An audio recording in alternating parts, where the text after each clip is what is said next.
Bapak Ibu lan para sedherek sugeng pepanggihan wonten ing Dalan Padang inggih wedharing Sabda pangandikanipun Gusti wonten ing dinten Senen tanggal 16 Juni taun 2020.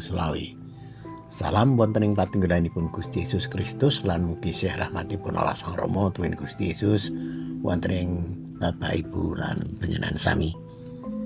Sadereng kita nami wedharing Sabda ingkang dados Dalan Padang wanci dalu menika monggo sami sembahyang. Matur nuwun Gusti, awit saking berkah paduka wiwit enjing ngantos dalu menika ngancik kawula mirengaken wedharing sabda. Kawula nyuwun pepadang paduka Gusti, ndayana sabda menika dados kegiatan kawula. Lamaran rah kurbanipun Gusti Yesus kawula ndedonga. Amin.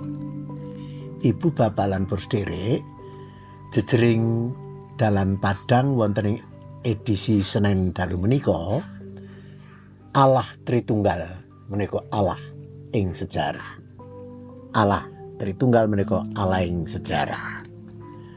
Kasebataken wonten ing kitab Injil Yohanes bab 16 ayat kang 11 mekaten. Yohanes 16 ayat kang 11. Apa sak kagungane Sang Rama iku dadi duwekku. Mulane aku pitutur Sang Juru Panglipur bakal martosake marang kowe apa kang wis katampi saka aku.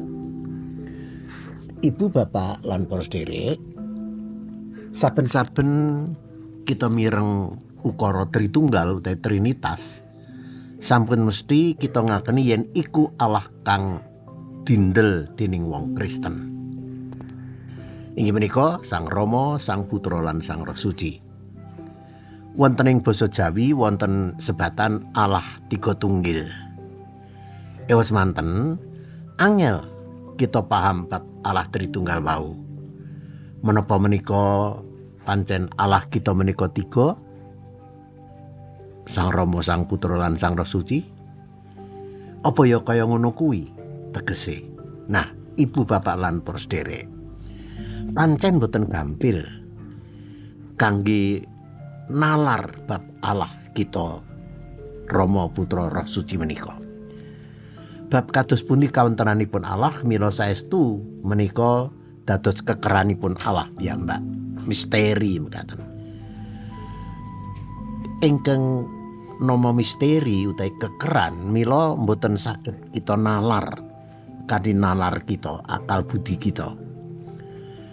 Jalaran pancen Gusti Allah menika sanes wujuding barang. Gusti Allah menika pribadi ingkang kagungan pangwasa. Kuwasa makarya lan pakaryanipun saged dipun raosaken dening manungsa sapanjanging sejarah. Wiwit kalenggangan ngantos dumugi kelanggengan. Mila kita pancen boten saged mangertosi bab kados pundi kekeranipun Allah kanthi tembung-tembung ingkang saged kita nalar saestu, mboten namung mitayakaken dhateng nalar kita. Menika sedaya mesti kita tampi wonten ing pangandel kita ing pitados kita. Pangandika wonten ing Injil Yohanes bab 16 ayat kang 11 estunipun nerangaken bilih kawontenanipun Rama, Putra lan Sang Roh Suci menika setunggal esa. Yesus Kristus Gusti kita manunggil kelayan Sang Rama. Dene Roh Suci menika ugi rohipun Gusti Yesus. Inggih rohipun Sang Rama piyambak ingkang lajeng nerangaken menapa ingkang kinersakaken dening Sang Rama.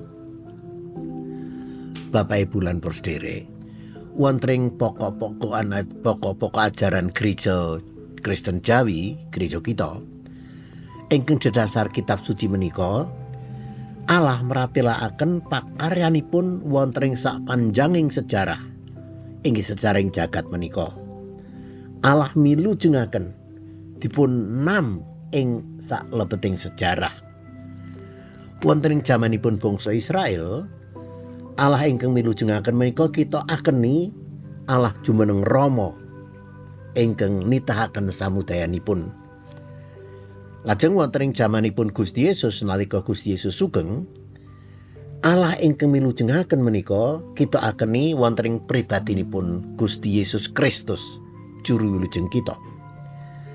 Dene saksamunipun jaman Gusti Yesus wonten menika, sasampunipun Gusti Yesus sumangka ing swarga lajeng nedhakaken rahipun ingkang suci, menika sinebat Allah ingkang makarya milujengaken wonten ing dalem asmanipun Sang Roh Suci ngantos salaminipun. Tegesipun tetiganipun inggih menika Allah Tritunggal, Sang Rama, Sang Putra lan Sang Roh Suci menika boten gumantung wonten ing tatanan biologis babar pisan boten. Nanging menika pratelan ingkang mratelaken tata caranipun Allah makarya menika fungsional. Kados pundi anggenipun Allah makarya wonten ing sapanjanging sejarah. Lan krana Roh Suci ingkang sinebat roh ing kayekten, menika sesamunipun roh ing kayekten nggih Roh Suci menika tumedhak mila pangandel kita ingkang mekaten wau ingkang mulangaken nggih menika Roh Suci.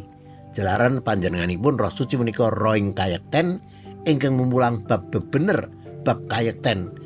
Dene Sang Rama menika, Sang Putra menika, Sang Roh Suci menika nggih Allah ingkang makarya nalika jamanipun Israel menika jumeneng Rama, lan Gusti Yesus nalika sugengipun Gusti Yesus Roh Suci sesamunipun Roh Suci tumedhak ngantos sepriki. Nah, wekdal kita samangke Bapak Ibu lan para sedherek, menika klebet jamanipun Sang Roh Suci. Menika boten ateges bilih Sang Rama lan Sang Putra sampun boten makarya malih, mboten. Jalan menapa jalaran tetiganipun Rama Putra Roh Suci menika tunggal esa mila tetep kemawon makarya milujengaken kita. Roh Suci ingkang memulang kita, roh ing kayekten ingkang memulang kita menika inggih mulangaken bab-bab ingkang leres bilih Sang Rama makarya sapanjanging sejarah. Sae wiwit nalika jamanipun Israel, jamanipun Gusti Yesus lan jaman Roh Suci sakmenika. Mugi Gusti narbuka manah tetep pitados.